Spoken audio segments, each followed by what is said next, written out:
Hello everyone, welcome back to my YouTube channel Suriya learning house. কেমন আছো তোমরা সবাই? আশা করি তোমরা সকলে ভীষণ ভালো আছো।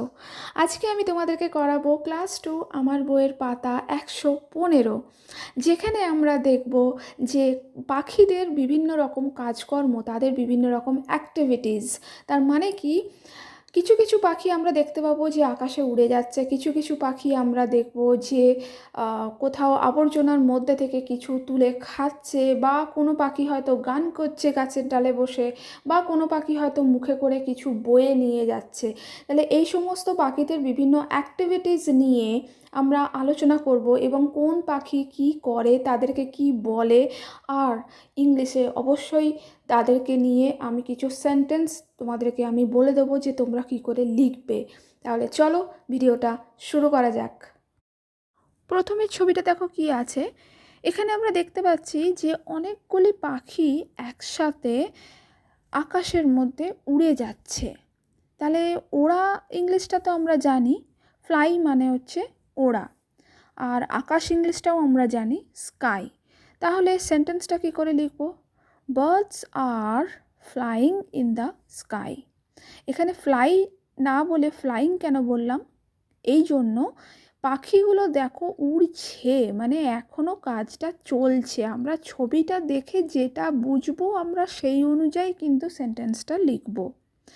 কেউ ধরো একজন বই পড়ছে, একটা ছবি এমন দেখলাম যেটা ছবিটা দেখে বোঝাচ্ছে যে সে বই পড়ছে। আমরা রিড মানে পড়া জানি, কিন্তু ছবিটা দেখে যদি আমাদের ইংলিশে সেন্টেন্স বলতে বলে তখন কিন্তু আমরা রিড বলবো না। যেহেতু ও বইটা পড়ছে সেই জন্য আমরা বলবো রিডিং। ঠিক আছে? রিড না বলে বলবো রিডিং। ঠিক আছে? ধরো এমন একটা ছবি আছে যেখানে দেখাচ্ছে যে একটা ছেলে রাস্তার মধ্যে দিয়ে হেঁটে যাচ্ছে। তাহলে ছবিটা দেখে আমরা কি বুঝছি? সে রাস্তা দিয়ে হেঁটে যাচ্ছে। সে রাস্তার মধ্যে বসে আছে বা দাঁড়িয়ে আছে সেটা কিন্তু বোঝাচ্ছে না ছবি দেখে।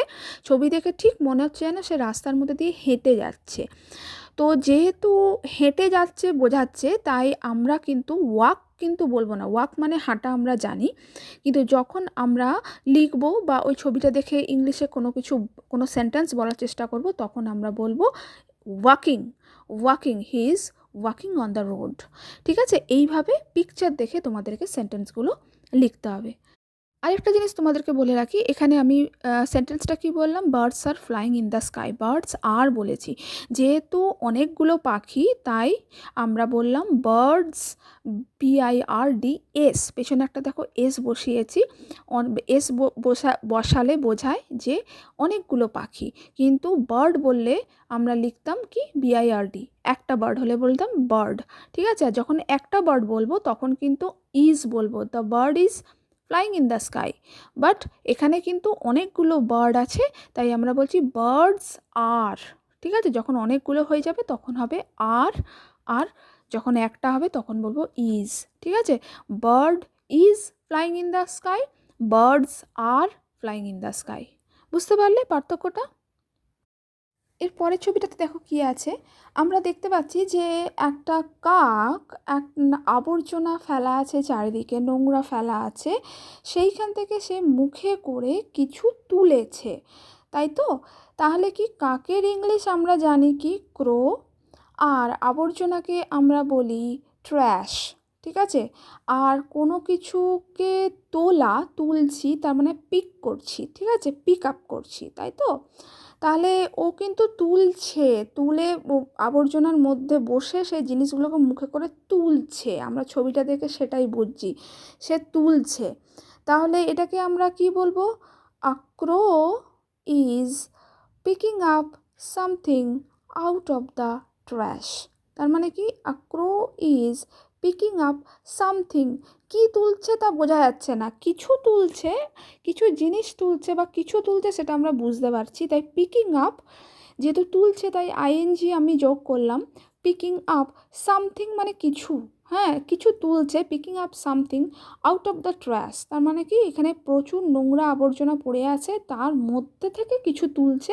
এটাকে বলতে গেলে বলা হয় আউট অফ দ্য ট্র্যাশ। বিভিন্নভাবে বলা যায়, তো এইভাবেও তোমরা বলতে পারো। ঠিক আছে? A crow is picking up something out of the trash. ঠিক আছে?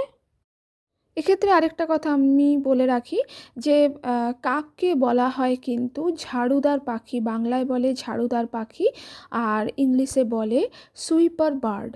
কাক চারিদিকে যে আবর্জনা থাকে সেগুলোকে পরিষ্কার করতে আমাদেরকে সাহায্য করে বলে কাককে বলা হয় সুইপার বার্ড। ঠিক আছে? এর পরের ছবিটাতে আমরা দেখতে পাচ্ছি যে একটি সাদা রঙের পায়রা মুখে করে একটি লেটার নিয়ে যাচ্ছে। তাহলে পায়রা ইংরেজি তো আমরা জানি যে পিজিয়ন, লেটার মানে হচ্ছে চিঠি, চিঠিকে বলা হয় লেটার। আর যেহেতু নিয়ে যাচ্ছে, তাহলে নিয়ে যাওয়া ইংলিশ কোনো কিছু বয়ে নিয়ে যাচ্ছে, তাহলে সেটাকে আমরা বলতে পারি ক্যারি। আমার হাতে যদি কোনো একটা বই থাকে, আমি যদি সেটাকে হাতে করে ধরে নিয়ে যাই, তাহলে আমি বলতে পারি যে আমি বইটা আমি ক্যারি করে নিয়ে যাচ্ছি। আমার পিঠে যদি একটা ব্যাগ থাকে, তাহলে আমরা সেটা বলতে পারি যে আমি ব্যাগটাকে আমি পিঠে করে ক্যারি করে নিয়ে যাচ্ছি। ঠিক আছে? তাহলে যেহেতু এখানে পায়রাটা নিয়ে যাচ্ছে, তাই আমরা বলবো ক্যারিং। তাহলে ইংলিশে যদি বলতে হয় তাহলে কি বলবো? A pigeon is carrying a letter in its mouth. মুখে করে ধরে নিয়ে যাচ্ছে, সেটাকে আমরা বলবো a pigeon is carrying a letter in its mouth.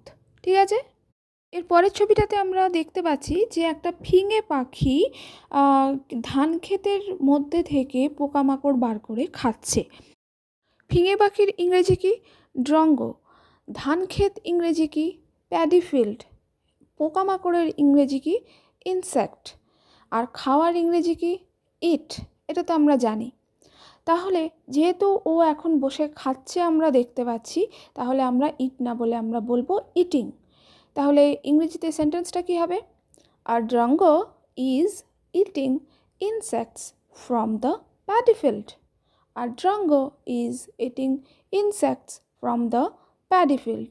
ঠিক আছে? এরপরে ছবিটাতে আমরা দেখতে পাচ্ছি যে একটা গাছের ডালে বুলবুল পাখি বসে গান গাইছে, আর সেই গান শুনে কিন্তু একটি বাচ্চা মেয়ে নাচছে। তাহলে বুলবুল পাখিকে ইংলিশে বুলবুল বার্ড বলে। গান করার ইংলিশ হলো সিং, তাই তো? কিন্তু যেহেতু গান করছে, যেহেতু কাজটা হচ্ছে এখনও, তাই আমরা বলবো সিঙ্গিং। আর ট্রি, ট্রি মানে তো গাছ আমরা জানি, আর গাছের ডাল আমরা বলতে পারি যে ট্রি ব্রাঞ্চ। ঠিক আছে? তাহলে ইংলিশটা তাহলে কী হবে? A bulbul bird is singing on a tree branch. ঠিক আছে? A bulbul bird is singing on a tree branch.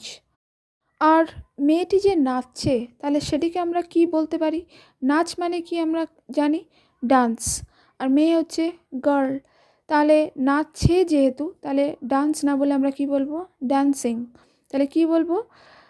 The girl is dancing. এবারে দুটো মিলিয়ে যদি আমরা বলি যে বুলবুল পাখি গানও করছে, মেয়েটাও নাচছে, সেটাকে ইংলিশে যদি আমরা বলি কি বলবো? A bulbul bird is singing on a tree branch and a girl is dancing.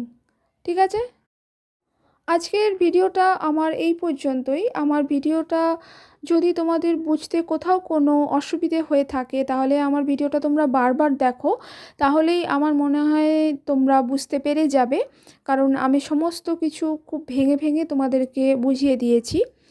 আর ভিডিওটা পুরো দেখার পর যদি তোমাদের ভালো লেগে থাকে, তাহলে অবশ্যই ভিডিওর তলায় একটা লাইক করো, আর বন্ধুদের সাথে শেয়ার করতে কিন্তু ভুলো না।